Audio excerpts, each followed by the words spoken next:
the gods of this temple. For example, just beside me here is a chapel of Queen Hatshepsut, the famous queen of constructions in the history of Egypt. She dedicated this chapel for god Ammon for the rest of his sacred boat. It is called the Red Chapel because it was built of the red sandstone. It was built somewhere else here in Karnak Temple, dismantled and rebuilt here in this area, which is called the area of the Open Museum.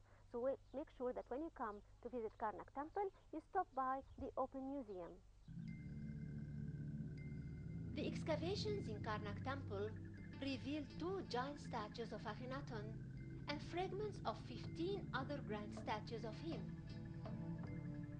They constituted the front parts of a collection of Osirid statues belonging to a grand open court in Karnak.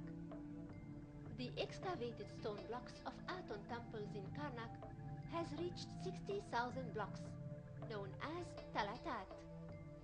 They are small stone blocks made of sandstone that was cut out of Silsila mountain south to Edfu. Each block had a height of 52 centimeters and the width of 26 centimeters and a height of 22 centimeters. A great project was held aiming at reassembling one of the walls of Aton Temple. Successfully, its work is displayed now in the Museum.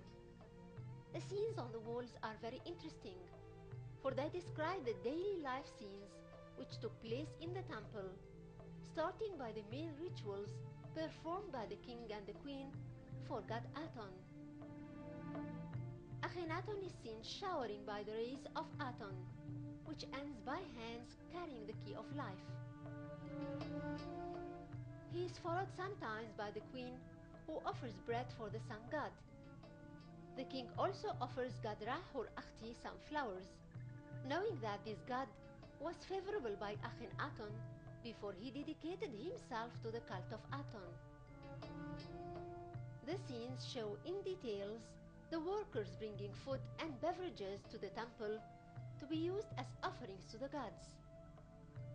The reliefs are so colorful and dynamic and exquisitely done. Ironically, the act of the destruction of god Aton temple, performed by King Horemheb, was meant to preserve the stones in an excellent condition, helping to imagine how all the constructions of the temple used to look like.